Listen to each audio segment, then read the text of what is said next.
Welcome to Making a Murderer, Rubberducky video channel. Thank you for joining me this week on the RD Making a Murderer Daily MaM Reading CASO Investigative Reports Part 109. Page 1081. At approximately 15:43 hours, I began processing the white cardboard box. The white cardboard box was processed using silver magnetic fingerprint powder. I first processed the large outer blank side of the white cardboard box. Numerous prints were located. All prints were photographed prior to being lifted. The first lift attempt was located in the lower middle of the white cardboard box containing numerous partial prints, all in a small vicinity. The prints were lifted at approximately 16:08 hours. At approximately 16:10 hours, a print located on a white part of evidence tape located on a lower corner was lifted. At approximately 16:11 hours, a partial print located on an outer edge containing no evidence tape was lifted. After the prints were lifted, the white cardboard box was placed into a paper bag and resealed. On 02:09:07 at approximately 08:13 hours, I reopened property tag number 9805.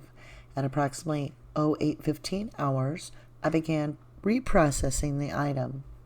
I processed the outer side that had writing on the upper portion of the box, a partial print by some writing in the upper right corner, and also a partial print on the bottom right of the evidence tape were located. The partial prints were photographed. At approximately 08:48 hours, the partial print on the writing side bottom right on the evidence tape was lifted. At approximately 08:52 hours, a partial print located on the right side upper right corner was taken. The inside of the box was also printed along with the flaps of the box. No prints were located. At approximately 09:05 hours, I went over the outer part of the box with no writing on again. A partial print was located on a white portion of the evidence tape. At this time, the print was photographed and lifted. After the prints were lifted, the white cardboard box was sprayed with 9-hydrin for any possible prints that were not located with the magnetic fingerprint powder. Deputy Jeremy Hawkins, Calumet County Sheriff's Department. Page 1082. Type of activity, supplemental report, date of activity 02/12/07. Reporting Officer Deputy Jeremy Hawkins. On 02/12/07 at approximately 11:10 a.m., I, Deputy Hawkins of the Calumet County Sheriff's Department, looked at the white cardboard box for any prints that developed with 9-hydrin. 2 partial prints on a smaller edge of the cardboard box were developed. The 2 partial prints were photographed. The white cardboard box was placed in its bag and resealed. Deputy Jeremy Hawkins, Calumet County Sheriff's Department. Page 1083. Type of activity, telephone contact with Mark D. Belaban. Date of birth, 08/16/58. Date of activity, 02/09/07. Reporting Officer Investigator John Dietering. Documents generated, none. On Friday, 02/09/07 and 11:35 hours, I, Dietering, did make telephone contact with the following individual concerning this matter. Mark D. Belaban. Date of birth, 08/16/58. 917 Sarah Miles Lane, Manitowoc, Wisconsin, 54220, telephone number 920-629-0999. Belaban is the owner of Belaban Real Estate Consultants, 1111 Marshall Street, Manitowoc, Wisconsin. The purpose of my telephone call was to determine whether Belaban had independent knowledge of whether George Zipperer had been on site of a roof construction project at the Marshall Street address on 10/31/05. Belaban indicated he had no independent recollection of George Zipperer being on site that date. Belaban went on to indicate that if the weather was good, George would have been on site from 07:30 a.m. to 0800 hours until the late afternoon hours. Belaban went on to indicate I could possibly contact an Alan Thiling for additional information concerning this matter, as Thiling was doing some paint contracting at the Marshall Street address during the same period of time. Investigation continues. Page 1084. Investigator John Dietering, Calumet County Sheriff's Department. Page 1085. Type of activity, telephone contact with Ellen M. Thielen. Date of birth, 11/03/42. Date of activity, 020907. Reporting officer, Investigator John Dietering. Documents generated, none. On Friday, 020907 at 13:30 hours, I. Dietering made telephone contact with the following individual concerning this matter. Alan M. Thielen. Date of birth, 11/03/42, 2206 Clark Street, Manitowoc, Wisconsin, 54220. Telephone number, 920-684-0692. Cell phone number, 920-629-6203. Thielen indicated to me George Zipper was doing roofing reconstruction at the Bellabin Building, 1111 Marshall Street, Manitowoc, Wisconsin, on 10/31/05. While Thielen stated he could not recall specific details of 10/31/05, he did state George would have been there all the time during the time the roof work was being done. Thielen had nothing else to offer concerning this investigation. Investigation continues. Investigator John Dietering, Calumet County Sheriff's Department. Page 1086. Type of activity, telephone contact with Joyce C. Vanook. Date of birth, 02/21/39. Date of activity, 020907. Reporting officer, Investigator John Dietering. Documents generated, none. On Friday, 020907 at 15:40 hours, I. Dietering did make contact with the following individual concerning this matter. Joyce C. Vanook. Date of birth, 02/21/39, 4903 Nisus Lane, Manitowoc, Wisconsin, 54220. Telephone number, 920-682-6034. Vanook did contact me after I attempted to make contact with her through the Manitowoc County Clerk of Court's office. Vanook is retired and did work in the Manitowoc County Clerk of Court's office, but did work at the Clerk of Court's office the week of 10/31/05. She indicated she does not know either Lieutenant James Link or Sergeant Andrew Colburn by name. She stated she may know them by face. I asked Vanook if anyone had ever asked her for her key or the code of the cipher lock that would allow access to the vault area of the Clerk of Court's office. She stated no one had ever asked her for her key or the cipher code, and if anyone would have asked her, she would not have provided them with this. Investigation continues. Investigator John Dietering, Calumet County Sheriff's Department. Page 1087. Type of activity, contact with Gina C. Hay Fajardo. Date of birth, 01/03/60. Date of activity, 02/14/07. Reporting officer, Investigator John Dietering. Documents generated, none. On Wednesday, 02/14/07 at 14:45 hours, I. Dietering did make contact with the following individual concerning this matter. Gina G. Howe. Fajardo. Date of birth, 01/03/60, 1127 Clara Avenue, Number A, Sheboygan, Wisconsin, 53081. Cell phone number, 920-254-1532. The reason for calling Howe was to determine whether she knew either Lieutenant James Link or Sergeant Andrew Colburn of the Manitowoc County Sheriff's Department, and whether she had ever given either her key to the Clerk of Court's office or the code to the cipher door within the Clerk of Court's office to these individuals. Howe indicated she does not know either Lieutenant Link or Sergeant Colburn. She stated she has never provided her key to anyone, and she no longer has possession of the key. Howe stated she does know the key to the cipher lock, but no one has ever asked her for that. Investigation continues. Investigator John Dietering, Calumet County Sheriff's Department. Page 1088.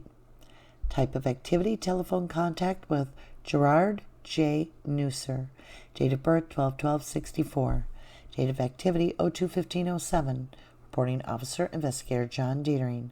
Documents generated, one-page facsimile transmittal. On Thursday, 02/15/07 at 09:48 hours, I. Dietering did receive a telephone call from a following individual regarding this matter.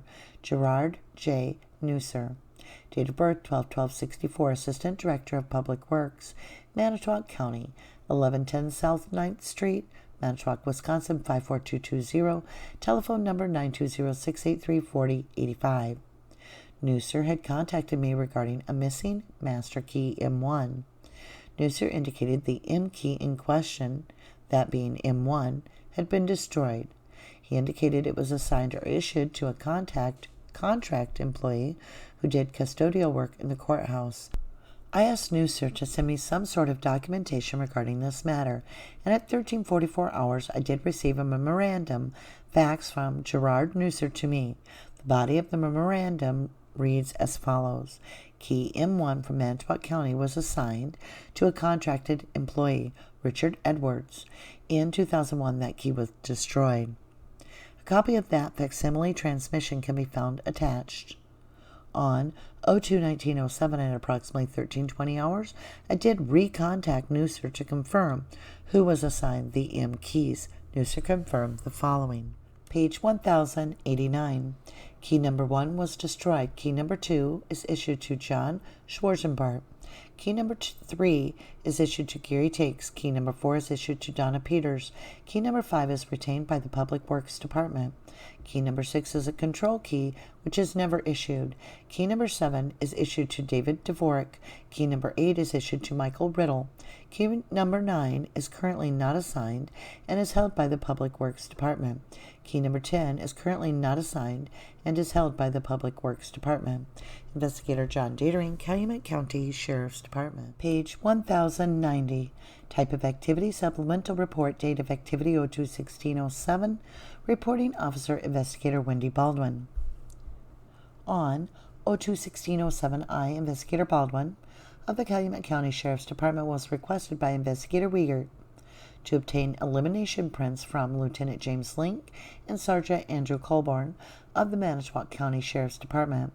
It was prearranged with Lieutenant Link and Sergeant Colborn to meet with them at the Sheriff's Department at approximately 12:30 p.m. to obtain these voluntary prints. I did make contact with Lieutenant James Link and obtained his fingerprints at approximately 12:41 p.m. It should be noted, I did use gloves for this procedure and did throw the gloves away after obtaining his prints. Prior to obtaining Sergeant Colborn's fingerprints, I did reglove to obtain the prints. Sergeant Colborn's prints were obtained at approximately 12:47 p.m. These gloves were also discarded after obtaining the prints. Both sets of fingerprints were later placed into evidence. Investigator Wendy Baldwin, Calumet County Sheriff's Department. So let's go ahead and start a review on page 1081. And we're going to back up just a little bit and go to 1080, where we've got Deputy Hawkins explaining that he is fingerprinting the white box as well as the styrofoam container that Steven Avery's 1985 blood vial was in. And in that, you guys, he is finding several prints. Yes, some are partial, but others are full prints. And it'll be interesting to see if we get to find out whose prints those were. He goes on to say that he was able to use a 9-hydrin to develop 2 partial prints on the smaller edge of the box. So that's a lot of prints. I'm hoping that we do get to learn who. Now, let's dig in a little bit further. Let's go to page 1085. We've got Alan Thiling, and he basically states that George Zipper was doing roofing on the day of 10/31/05. So that does give George Zipper a alibi. And that's why I don't spend a lot of time on George Zipper. And then we're going to go ahead and jump all the way forward here to 1089. And we're talking about the keys that would get us into the vault that had the blood vial from 1885. We have several keys that are being stored at the Public Works Department. Who's watching over those? Are they locked up? Is there a chain of custody with those? So we have 3 keys that are at the Public Works Department. Now, what bothers me the most is that when you listen to Zellner talk about the battery, she's talking about possibly somebody at the Public Works Department having access to this battery that's in the RAV. That's confusing. So is the maintenance department and the Public Works the same? I don't know. But it is true that we have 3 keys here, and we do not know, being they're not assigned, how well they're guarded at the Public Works Department. Now, on page 1090, what's interesting is, and I would have loved to have been there with Wendy Baldwin, and been fingerprinting Lieutenant James Link and Sergeant Andrew Colburn, and basically they're taking their fingerprints to eliminate them from having touched that cardboard box. So, it'd be interesting to see what are the prints that were given to the crime lab, you know? It sure is a lot of changing gloves in this case, isn't it? Interesting. All right, guys, and we will continue.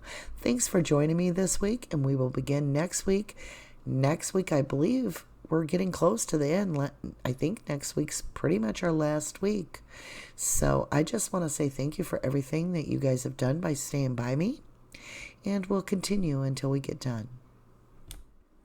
Well, thank you so much for joining me this week on the CASO Investigative Reports. That was part 109.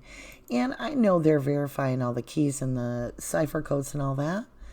But we have 3 keys sitting at the water department, or whatever department that is, that we have no idea if they were even watched. If you didn't do the crime, you shouldn't do the time. Thank you and have a lovely evening.